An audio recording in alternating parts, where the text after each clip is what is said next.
ബീഹാറിൽ നിതീഷ് കുമാറിന്റെ നേതൃത്വത്തിലുള്ള ദേശീയ ജനാധിപത്യ സഖ്യത്തിന്റെ സർക്കാർ ഇന്ന് ചുമതലയേൽക്കുകയാണ്. സത്യപ്രതിജ്ഞ ചടങ്ങിൽ പങ്കെടുക്കാനായിട്ട് പ്രധാനമന്ത്രി നരേന്ദ്രമോദി നേരിട്ടെത്തുന്നു എന്നാണ് പാറ്റ്നയിൽ നിന്നുള്ള റിപ്പോർട്ട്. അപ്പോൾ വലിയ ആഹ്ലാദത്തിലും ആവേശത്തിലുമാണ് NDA ക്യാമ്പ്. അവരെ സംബന്ധിച്ചോളം ഇത് ബീഹാറിൻ്റെ മാത്രം വിജയമല്ല, വരാൻ പോകുന്ന ആസാം, ബംഗാൾ, അതുപോലെ കേരളം, തമിഴ്നാട് എന്നീ സംസ്ഥാനങ്ങളിലേക്കുള്ള തെരഞ്ഞെടുപ്പ് പ്രചരണത്തിൻ്റെ ഒരു ആദ്യഘട്ടം കൂടിയാണ്. വലിയ ആവേശത്തോടെ മനഃശാസ്ത്രപരമായ ഒരു മേൽക്കൈ ഇപ്പോൾ തീർച്ചയായിട്ടും NDAക്ക് കിട്ടിയിട്ടുണ്ട് എന്നാണ് പൊതുവെ വിലയിരുത്തപ്പെടുന്നത്. തമിഴ്നാട്ടിലും മറ്റുമൊക്കെ അതെന്തുമാത്രം വില പോവും എന്ന് നമുക്കറിയില്ല. എന്നാലും പുതിയ സഖ്യകക്ഷികളെ കണ്ടെത്താനും ഉള്ള പ്രവർത്തകരെ ആവേശഭരിതരാക്കാനും ഈ വിജയം സഹായകരമാകും എന്നുള്ള കാര്യത്തിൽ യാതൊരു സംശയമില്ല. കോൺഗ്രസിനെ സംബന്ധിച്ചിടത്തോളം ഇത് തിരിച്ചടിയുടെ ഒരു കാലമാണ്. രാഹുൽ ഗാന്ധി ഇന്ത്യ കണ്ടതിൽ വെച്ച് ഏറ്റവും പരാജയപ്പെട്ട നേതാവാണ് എന്ന രീതിയിലുള്ളൊരു നറേറ്റീവ് ഉണ്ടാക്കിയെടുക്കാൻ BJPക്കാരും അവരുടെ സിൽബന്ധികളും ശ്രമിച്ചുകൊണ്ടിരിക്കുകയാണ്. 2004 മുതൽക്ക് ഇങ്ങോട്ടുള്ള സകല നിയമസഭാ തെരഞ്ഞെടുപ്പുകളുടെയും കണക്കെടുത്തിട്ട് ഇത്രയധികം തെരഞ്ഞെടുപ്പുകളിൽ ഇദ്ദേഹം തോറ്റിരിക്കുന്നു. 95 തെരഞ്ഞെടുപ്പുകൾ തോറ്റു. ഇനിയും ഇയാളെ താങ്ങാൻ പറ്റുകയില്ല എന്ന രീതിയിലുള്ള ചില കഥകളും ഒക്കെ അടിച്ചുവിടുന്നുണ്ട്. അതിൻ്റെയൊക്കെ ന്യായാന്യായങ്ങൾ എന്തോരുണ്ട്, സത്യാവസ്ഥ എന്തോരുണ്ട് എന്നുള്ള വേറെ ചോദ്യമാണ്.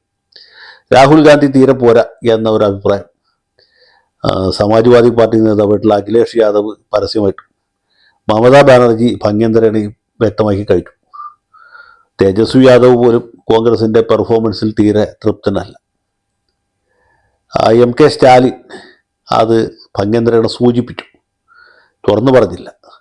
മറ്റ് നേതാക്കന്മാർക്കൊക്കെ ഇതേ അഭിപ്രായമുണ്ട്. കോൺഗ്രസ് പാർട്ടിയിൽ തന്നെ പല നേതാക്കന്മാരും രാഹുൽ ഗാന്ധിക്ക് പറ്റിയ പണിയല്ല ഇത് എന്ന് ഒളിഞ്ഞും തെളിഞ്ഞും പറഞ്ഞുകൊണ്ടിരിക്കുന്നുണ്ട്. അതിൽ പ്രധാനപ്പെട്ട ആൾ നമ്മുടെ പ്രിയങ്കരനായ ശശി തരൂരാണ്. പിന്നെ ഒരാൾ P ചിദംബരമാണ്. ചിദംബരത്തിൻ്റെ മകൻ കാർത്തി ചിദംബരമാണ്. അപ്പം ഇങ്ങനെ അസംതൃപ്തരായ ചില നേതാക്കന്മാർ വൈകാതെ പാർട്ടി വിട്ടു പോകും, കോൺഗ്രസ് പാർട്ടി പിളരും എന്നൊക്കെ വിചാരിക്കുന്നുണ്ട്. പിളരാനൊക്കെയുള്ള സാധ്യത കുറവാണ്. കാരണം പിളരാൻ പാകത്തിലുള്ള പാർട്ടി ഇതിപ്പോൾ ഇല്ല. പിന്നെ പിളർന്നാലും ഇവർ എവിടെ പോകാനാണ്? ഇന്നത്തെ കാലത്ത് ഒരു പാർട്ടി ഉണ്ടാക്കണമെങ്കിൽ എത്ര കോടി രൂപ ചിലവുണ്ട്? അതൊന്നും എളുപ്പമുള്ള കാര്യമല്ല. അതുകൊണ്ട് ആ രീതിയിലുള്ള ചർച്ചകളുമായിട്ട് മുന്നോട്ട് പോകാൻ ഞാൻ താല്പര്യപ്പെടുന്നില്ല. ഇവിടെ പറയാവുന്ന കാര്യം എന്ന് വെച്ചാൽ ഈ പരാജയത്തിൽ നിന്ന് കോൺഗ്രസ് പാർട്ടി എന്ത് പാഠം പഠിക്കുന്നു എന്നാണ് എല്ലാവരും ചോദിക്കുന്നത്. മനോരമക്കാർ വരെ ചോദിക്കുന്നതാണ്, കോൺഗ്രസ് പാർട്ടിക്ക് എന്ത് പറ്റി? ഇങ്ങനെ പോയാൽ ഇനി എത്ര ദൂരം മുന്നോട്ട് പോകാൻ കഴിയും എന്ന് കോൺഗ്രസ് പാർട്ടിയെ സ്നേഹിക്കുന്ന ആളുകൾ ചോദിക്കും. ആ ചോദ്യം തന്നെയാണ് തരൂരും ചിദംബരവും ഒക്കെ ഭംഗ്യന്തരേണ വേറെ രീതിയിൽ ഉന്നയിച്ചുകൊണ്ടിരിക്കുന്നു.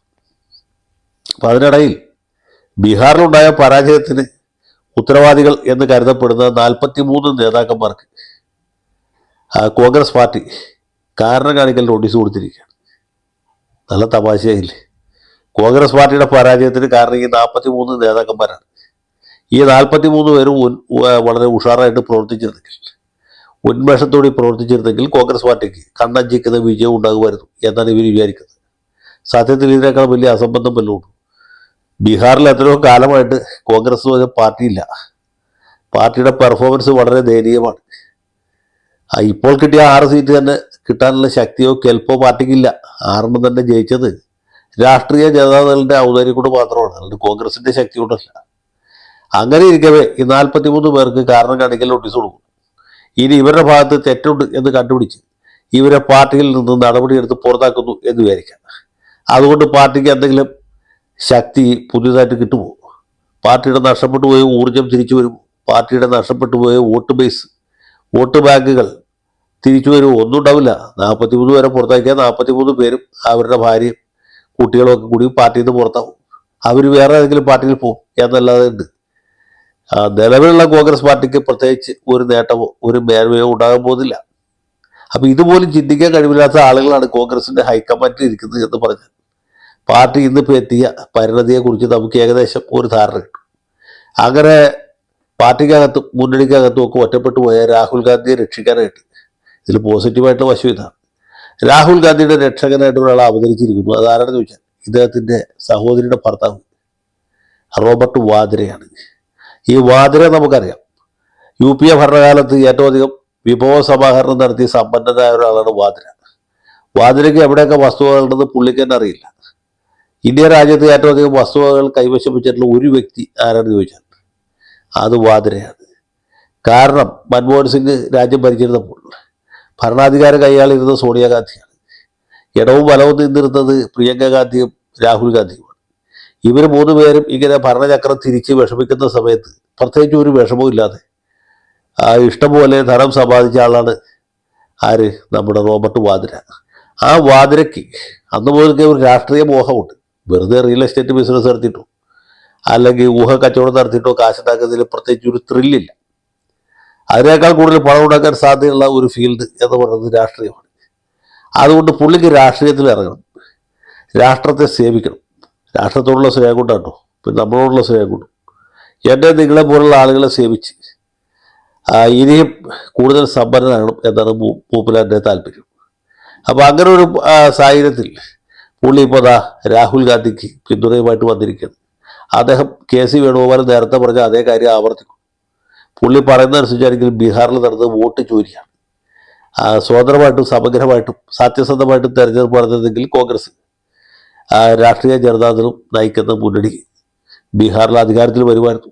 ബീഹാറിൽ ഭയങ്കരമായ തെരഞ്ഞെടുപ്പ് അഴിമതിയാണ് നടന്നിട്ടുള്ളത്, വോട്ട് ചോരിയാണ് നടന്നിട്ടുള്ളത്. വോട്ടർ പട്ടികയിൽ യോഗ്യന്മാരായ ആളുകളെ വെട്ടി നീക്കി അയോഗ്യന്മാരായ ആളുകളെ കുത്തിക്കയറ്റുകയും ചെയ്തു. അതുകൊണ്ടാണ് നമ്മുടെ പാർട്ടി തോറ്റത്, അതുകൊണ്ടാണ് നമ്മുടെ മുന്നണി തോറ്റത്, അതുകൊണ്ടാണ് നമുക്ക് ഭരണം കിട്ടാതെ പോയത്, അതുകൊണ്ടാണ് BJPക്കും സഖ്യകക്ഷിയായ ജനതാദൾ യുണൈറ്റഡിനും ഭരണം കിട്ടിയത്. അതുകൊണ്ട് ഈ തെരഞ്ഞെടുപ്പ് തന്നെ അസ്ഥിരപ്പെടുന്നു എന്നാണ് വാദ്രയുടെ ആവശ്യം. വാദ്രയുടെ ആവശ്യം അനുസരിച്ച് കാര്യങ്ങൾ ചെയ്തു കൊടുക്കാൻ നെഹ്റു ഗാന്ധി കുടുംബത്തിലെ ബാല്യക്കാരൊന്നും അല്ലല്ലോ തെരഞ്ഞെടുപ്പ് കമ്മീഷനിലിരിക്കുന്നത്. അപ്പോൾ അവിടെ നടക്കുകയില്ല. കോടതിയിൽ പോയാൽ വാദ്ര ജയിക്കുകയുമില്ല. പിന്നെ ഇതുകൊണ്ടൊരു ഗുണമെന്ന് വെച്ചാൽ ഒരു പ്രതിസന്ധി ഘട്ടത്തിൽ സ്വന്തം അളിയനെ കൈവിട്ടു എന്നൊരു പരാതി ഉണ്ടാകാതെ നോക്കാം. കുറഞ്ഞ പക്ഷേ അമ്മെങ്കിലും വാദ്രയെ കുറ്റപ്പെടുത്തുകയില്ല. അതല്ലാതെ പ്രത്യേകിച്ച് വിശേഷമൊന്നുമില്ല. എന്നാൽ പോലും പുള്ളി സ്വന്തം അളിയനോട് ഐക്യദാർഢ്യം പ്രഖ്യാപിച്ചിരിക്കുകയാണ്. ഇനി അങ്ങോട്ട് അളിയനും കൂടി ചേർന്നിരിക്കും നമ്മുടെ രാജ്യത്തെ ജനാധിപത്യത്തെ കൂടുതൽ ശക്തമാക്കാൻ പോകുന്നത്, നമ്മുടെ തെരഞ്ഞെടുപ്പ് സംവിധാനത്തെ മൊത്തത്തിൽ കുറ്റമറ്റതാക്കാൻ പോകുന്നത്, നമ്മുടെ വോട്ടർ പട്ടിക യാതൊരു തെറ്റുമില്ലാത്ത അന്യൂനമായ ഒന്നാക്കി മാറ്റാൻ പോകുന്നത്, നമ്മുടെ ഇലക്ട്രോണിക് യന്ത്രം മാറ്റി ബാലറ്റ് വെട്ടി തിരിച്ചു കൊണ്ടുവരാൻ പോകുന്നത്. അപ്പോൾ ഏതായാലും അളിയനും കൂടി തുടങ്ങിയിട്ടുള്ള ഈ ജനാധിപത്യ ശുദ്ധീകരണ പ്രസ്ഥാനത്തിന് എൻ്റെ എല്ലാവിധ ഭാവുകങ്ങളും ആശംസിക്കുന്നു.